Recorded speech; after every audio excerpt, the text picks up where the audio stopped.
레위기 16장 29절부터 31절 말씀. 너희는 영원히 이 규례를 지킬지니라. 일곱째 달 곧 그 달 10일에 너희는 스스로 괴롭게 하고 아무 일도 하지 말되 본토인이든지 너희 중에 거류하는 거류민이든지 그리하라. 이날에 너희를 위하여 속죄하여 너희를 정결하게 하리니 너희의 모든 죄에서 너희가 여호와 앞에 정결하리라. 이는 너희에게 안식일 중에 안식일인즉 너희는 스스로 괴롭게 할지니 영원히 지킬 규례라. 레위기 23장 26절부터 32절 말씀. 여호와께서 모세에게 말씀하여 이르시되 일곱째 달 열흘날은 속죄일이니 너희는 성회를 열고 스스로 괴롭게 하며 여호와께 화제를 드리고 이날에는 어떤 일도 하지 말 것은 너희를 위하여 너희 하나님 여호와 앞에 속죄할 속죄일이 됨이니라. 이날에 스스로 괴롭게 하지 아니하는 자는 그 백성 중에서 끊어질 것이라. 이날에 누구든지 어떤 일이라도 하는 자는 내가 그의 백성 중에서 멸절시키리니 너희는 아무 일도 하지 말라. 이는 너희가 거주하는 각 처에서 대대로 지킬 영원한 규례니라. 이는 너희가 쉴 안식일이라. 너희는 스스로 괴롭게 하고 이달 아흐렛날 저녁 곧 그 저녁부터 이튿날 저녁까지 안식을 지킬지니라. 자, 오늘은 욤키푸르 두 번째 시간입니다. 욤키푸르는 무엇을 하는 날이며 우리에게 어떤 의미를 지니는 날일까요? 욤키푸르 대속죄일은 속죄와 회개의 날이다 하고 저는 이렇게 제목을 정했습니다. 구약 성경 레위기 16장과 23장에 보면 너희들이 대속죄일을 이렇게 지켜라, 이 절기를 이렇게 지키라 하고 말씀하시는 부분을 볼 수 있습니다. 한번 주의 있게 한번 들어봅시다. 레위기 16장 29절부터 31절에서 너희는 영원히 이 규례를 지킬지니라. 7월 곧 그 달 10일에 너희는 스스로 괴롭게 하고 아무 일도 하지 말되 본토인이든지 너희 중에 우고하는 객이든지 그리하라. 이날에 너희를 위해서 속죄하여 너희로 정결케 하리니 너희 모든 죄에서 너희가 여호와 앞에 정결하리라. 이는 너희에게 큰 안식일인즉 너희는 스스로 괴롭게 할지니 영원히 지킬 규례라. 이 짧은 구절 속에서 하나님은 우리에게 매우 의미심장한 메시지를 몇 가지 던지고 있습니다. 첫 번째로는 그날에 너희는 스스로 괴롭게 하라. 이 말을 유대인들은 해석할 때 물도 마시지 않는 금식을 하라는 것으로 받아들입니다. 그리고 그것뿐만 아니라 금식하며 자기 죄를 인하여서 애통하라고 가르치고 있습니다. 아무 일도 하지 말라 이 말은 오직 그날에 하나님께서 우리에게 명령하신 이 일을 지키면서 하나님이 우리에게 주시는 예언적 말씀의 의미를 정확하게 깨달아 알고 실천하라는 의미입니다. 이것저것 일을 하다 보면 포커스를 잊어버리죠. 차를 타고 가면서 카세트 틀어놓고 설교 듣는다고 하지만 실상은 그 설교가 우리 마음속에 와닿을 수 있을 정도로 집중할 수 없는 것이죠.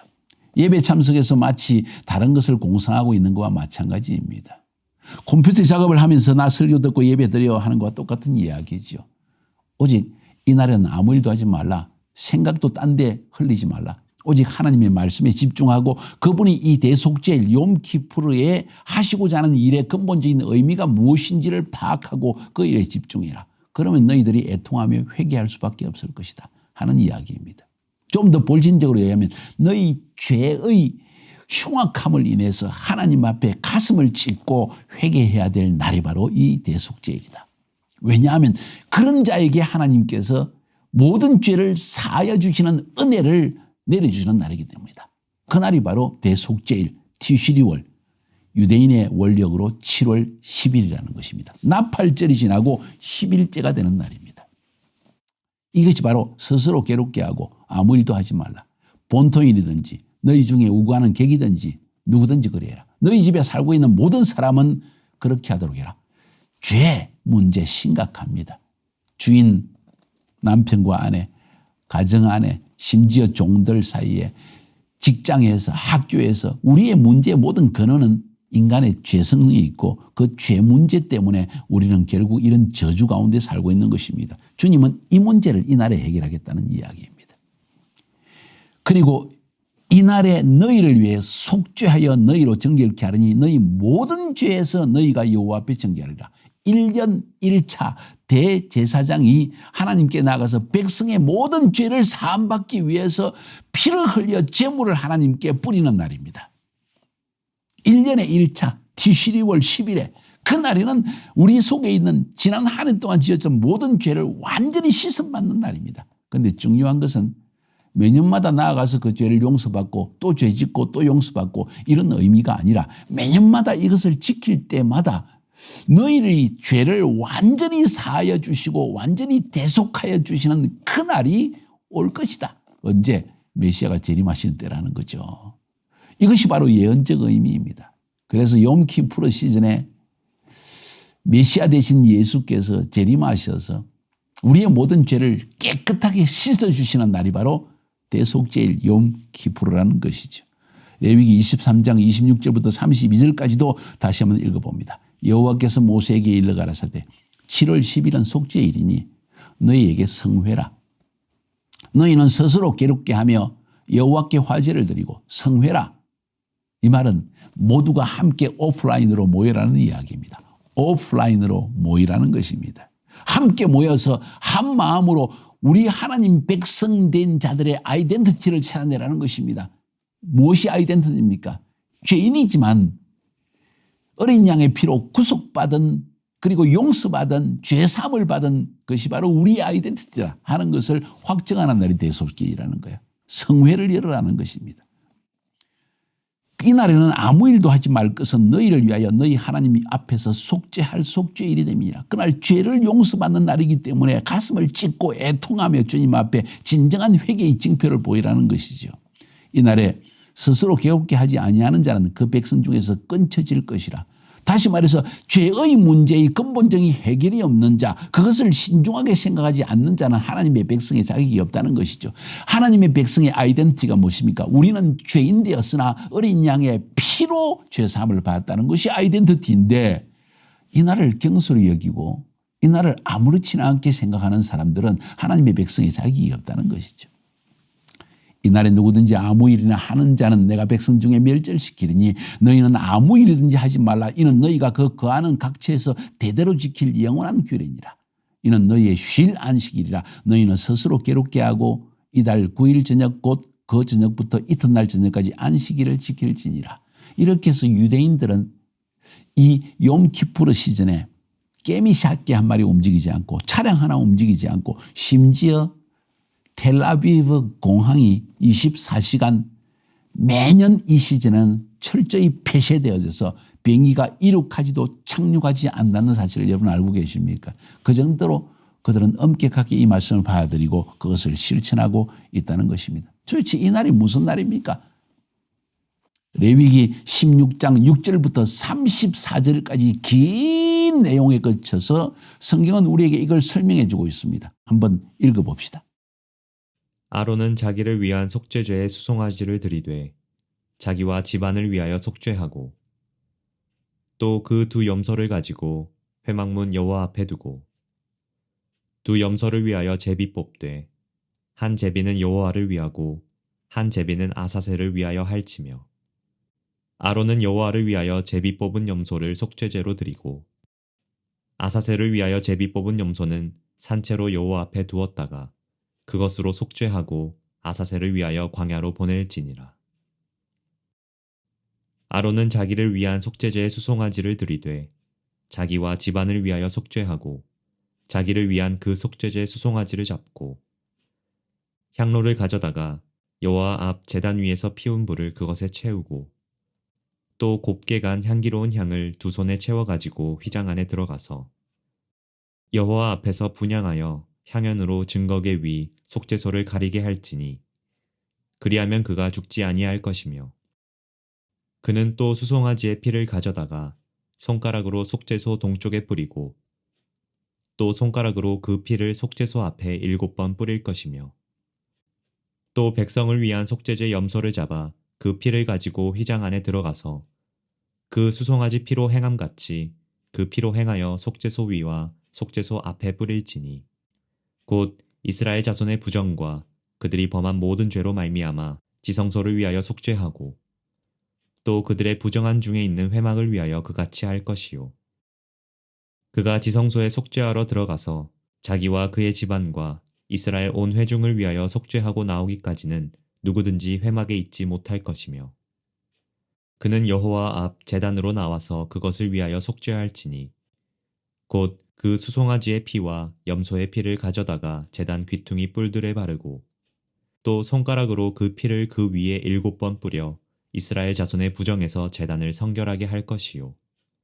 그 성소와 회막과 제단을 위하여 속죄하기를 마친 후에 살아있는 염소를 들이되 아론은 그의 두 손으로 살아있는 염소의 머리에 안수하여 이스라엘 자손의 모든 불의와 그 범한 모든 죄를 아뢰고 그 죄를 염소의 머리에 두어 미리 정한 사람에게 맡겨 광야로 보낼지니 염소가 그들의 모든 불의를 지고 접근하기 어려운 땅에 이르거든 그는 그 염소를 광야에 놓을지니라. 아론은 회막에 들어가서 지성소에 들어갈 때에 입었던 세마포 옷을 벗어 거기 두고 거룩한 곳에서 물로 그의 몸을 씻고 자기 옷을 입고 나와서 자기의 번제와 백성의 번제를 드려 자기와 백성을 위하여 속죄하고 속죄 제물의 기름을 제단에서 불사를 것이요. 염소를 아사셀에게 보낸 자는 그의 옷을 빨고 물로 그의 몸을 씻은 후에 진영에 들어갈 것이며 속죄제 수송아지와 속죄제 염소의 피를 성소로 들여다가 속죄하였은즉 그 가죽과 고기와 똥을 밖으로 내다가 불사를 것이요. 불사른 자는 그의 옷을 빨고 물로 그의 몸을 씻은 후에 진영에 들어갈지니라. 너희는 영원히 이 규례를 지킬지니라. 7째 달 곧 그 달 10일에 너희는 스스로 괴롭게 하고 아무 일도 하지 말되 본토인이든지 너희 중에 거류하는 거류민이든지 그리하라. 이날에 너희를 위하여 속죄하여 너희를 정결하게 하리니 너희의 모든 죄에서 너희가 여호와 앞에서 정결하리라. 이는 너희에게 안식일 중에 안식일인즉 너희는 스스로 괴롭게 할지니 영원히 지킬 규례라. 기름 부음을 받고 위임되어 자기의 아버지를 대신하여 제사장의 직분을 행하는 제사장은 속죄하되 세마포 옷 곧 거룩한 옷을 입고 지성소를 속죄하며 회막과 제단을 속죄하고 또 제사장들과 백성의 회중을 위하여 속죄할지니 이는 너희가 영원히 지킬 규례라. 이스라엘 자손의 모든 죄를 위하여 1년에 한 번 속죄할 것이니라. 아론이 여호와께서 모세에게 명령하신 대로 행하니라. 방금 읽은 그 내용에서는 중요한 이런 이야기를 들려주고 있습니다. 대속죄일 욤키푸르에 그 해의 대제사장은 백성의 모든 죄를 사함받기 위해서 이 일을 행합니다. 첫 번째, 송아지 한 마리를 잡습니다. 송아지를 잡아 피를 흘리는 것은 대제사장 자신도 죄인이기 때문에 자기의 죄를 속함받기 위해서 송아지의 피를 가지고 하나님께 뿌려서 용서함을 받습니다. 그리고 2마리의 염소를 가져옵니다. 성전 문 앞에 가져와서, 그죠? 회막 문 앞에 가져와서 오른쪽 왼쪽에 염소를 두고 오른쪽에 있는 염소를 뽑은 것을 라 아도나일에서 여호와께 드리는 염소, 왼쪽으로 뽑는 염소를 라 아자젤이라고 해서 아자젤이란 말은 떠나보낸다는 뜻입니다. 아자젤 염소는 다시 말해서 우리의 죄를 대신 짊어지고 저 광야 끝으로 보내서 낭떠러지에 떨어져 죽게 하는 염소, 그런 의미입니다. 그러면 라 아도나이 여호와께 드리는 염소는 무엇입니까? 우리 죄를 대신해서 피를 흘리는 염소를 의미합니다. 왜 염소일까요? 양이 아닐까요? 6월절에서는 우리의 죄를, 이스라엘 백성들의 죄를 대신하여 피를 흘린 어린 양의 피라고 했기 때문에 예수님은 어린 양이라고 했습니다. 그런데 왜 염소를 잡으러 했을까요? 염소는 대적하는 자의 상징입니다. 양은 순하고 순종하는 양입니다. 다시 말해서 이 대속죄일은 마치 하나님께 반항한 죄인된 우리들을 대신하여 죽는 어떤 존재, 그것을 상징하기 위해서 염소를 잡는다고 저는 그렇게 생각합니다. 중요한 것은 라 아자젤이라고 해서 여호와께 우리의 죄를 대신 피를 흘려서 용서함을 받기 위해 드려지는 이 염소, 라 아도나이 염소, 이 염소는 잡아서 피를 흘려서 지성소에 가서 뿌려서 백성들의 죄를 사함받게 합니다. 그러고 나서 라 아자젤, 아자젤 염소, 아사셀이라는 것은 떠나보낸다는 뜻입니다. 그런데 유대인들의 그 당시의 전통적인 관념으로 아자젤은 마치 반염소 반인간의 모양을 한, 전 그렇게 알고 있는데, 반은 염소고 반은 사람인 하나의 신으로 존재하는, 이건 사탄을 상징하는 것입니다. 이 사단이 인간을 유혹해가지고 죄성을 끊임없이 유혹해서 죄를 짓게 만들었습니다. 그래서 아사셀 염소라는 것은 사단이 우리를 유혹해서 우리를 죄짓게 한 그 본체가, 사단이 십자가 위에서 예수님을 십자가에 못 박은 것처럼 그 대신 우리 죄를 대신 짊어진 예수 그리스도가 피를 흘리는 순간 이 피는 우리의 죄를 마치 동이 서에서 먼 것처럼, 서가 동에서 먼 것처럼 완전히 분리시켰다는 의미입니다. 그래서 아사셀 염소는 내보내가지고 광야를 걸어가다가 저 멀리 낭떠러지에 죽는 것을 보고 나서야 제사장은 돌아옵니다. 뭐는 의미입니까? 사단은 패배당했다는 것입니다. 우리의 죄로 인한 모든 저주도 씻어받았다는 것입니다. 우리의 죄값도 완전히 멀리 떨어졌다는 것입니다. 하나님은 기억조차 하지 않는다는 의미입니다. 이런 의미에서 라 아도나이 라 아자젤, 여호와께 드리는 염소와 아사셀 염소를 구별한 것입니다. 의미 있는 해석이라고 저는 생각합니다. 에녹서, 성경 외경이죠. 1장 10절에 보면 아사셀에 의해 가르침을 받은 사람들로 인해서 온 세상이 타락했다, 모든 죄를 그에게 돌린다 하는 내용이 있는 것을 봐서 그 당시에 유대 문화 속에서 아사셀 염소라는 것이 성경에 기록된 것은, 다시 말해서 사단을 상징하는 이 아사셀이 우리를 유혹해서 끊임없이 죄지었게 했고, 그 사단이 이제는 우리에게서 멀리 떨어져서 죄와 함께 더 이상 우리를 괴롭힐 수 없는 존재가 되었다는 의미에서 아사셀 염소 이야기를 하고 있는 것이 아닌가 하는 생각을 가지게 됩니다. 그래서 대제사장은 아사셀 염소 위에 머리에 안수를 하고, 그리고 이 모든 우리의 죄와 저주를 대신 짊어지고 이 사탄의 존재인 이 아사셀은 멀리 광야로 보내서 낭떠러지에 떨어져 죽게 한다는 것을 성경은 우리에게 기록하고 있다는 거예요. 자, 여기서 한번 생각해 봅시다. 그러면 매년마다 이 피를 흘려야 될까요? 그러면 1년만 속죄함을 받는다는 의미일까요? 아니요. 매년마다 이것을 지키라는 것은 너희들이 미래의 어떤 때 메시아가 오셔서 너희들의 죄를 완전히 씻어주는 그날이 올 것이다. 메시아가 와서 너희를 위하여 대신 피를 흘리는 어린 양이 피를 흘리고 너희 죄를 사함받게 하고 아사셀 염소를 완전히 패배시키는 그날이 올 것이다. 그날을 기다리라 하는 의미에서 하나님께서 대속죄일을 지키라고 말씀하신 것입니다. 자, 여기서 깨닫는 것이 있죠. 그러면 이 염소, 죽임 당한 염소, 피를 흘린 염소, 라 아도나이, 이 여호와께 바친 염소가 무엇입니까? 예수 그리스도입니다. 단 한 번의 피로 우리 모든 죄를 사해 주신 것입니다. 그래서 로마서 5장 11절에 사도 바울은 이렇게 외칩니다. 이뿐 아니라 이제 우리로 화목을 얻게 하신 우리 주 예수 그리스도로 말미암아 하나님 앞에서 또한 즐거워하느니라. 히브리서 9장 24절부터 28절도 있습니다. 아주 집중해서 들으세요.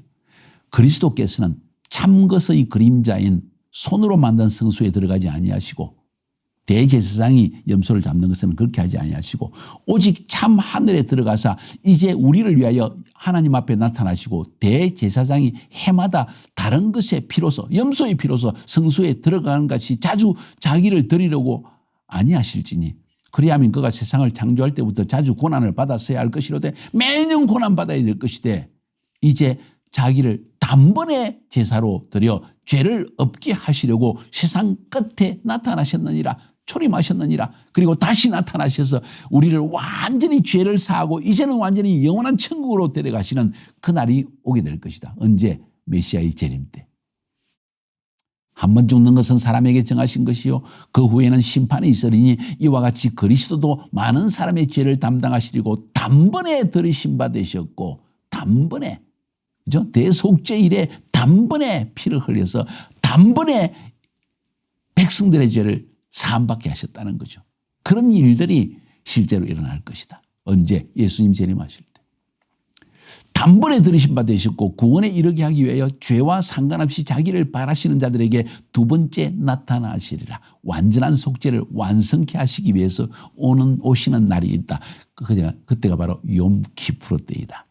앞에서 예수님께서 언급하신 마태복음 24장에서 언급하신 것처럼 구름 타시고 인자가 오신다. 언제? 큰 나팔 소리와 함께. 언제? 욤키푸르에. 할렐루야. 히브리서 10장 19절부터 22절 보니까 그러므로 형제들아 우리가 예수의 피를 힘입어 성소에 들어갈 담력을 얻었나니 그 길은 우리를 위하여 휘장 가운데로 열어놓으신 새롭고 산 길이요 휘장은 곧 저의 육체니라. 또 하나님의 집 다스리는 큰 제사장이 계심에 우리가 마음의 뿌림을 받아 양심의 악을 깨닫고 몸을 맑은 물로 씻었으니 참 마음과 온전한 마음으로 하나님께 나아가자. 히브리서 기자는 이렇게 우리에게 가르치고 있습니다.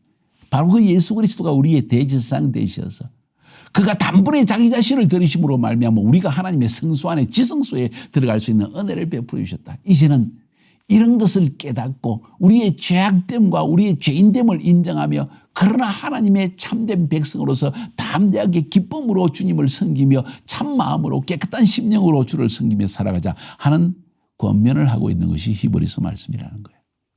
그러니 어떻게 욤키푸르를 지켜야 될까요? 회개의 마음으로 지켜야만 합니다. 물론 기쁜 일이죠. 예수님께서 우리 모든 죄를 완전히 씻어주시고 그 속죄를 완성하셔서 이제는 신랑 신부의 혼인잔치에 들어갈 수 있는 은혜를 베풀어 주셨으니까 이날은 참으로 기쁜 날이요 포도주를 마시는 날입니다. 그런데 우리 자신의 모습을 쳐다볼 때 주님 나 같은 죄인을 위해서 십자가에 죽으셨습니까? 그런데 지금 나의 모습을 보니까 여전히 죄를 짓고 있고 죄성 가운데 거하고 있으며 악한 마음을 품고 있고 하나님 정말 죄 씻음 받은 하나님의 자녀로서의 모습과는 너무나 먼 모습입니다. 그래서 그날 가슴을 찢고 애통하라는 것입니다. 왜? 그날이 올 거인데.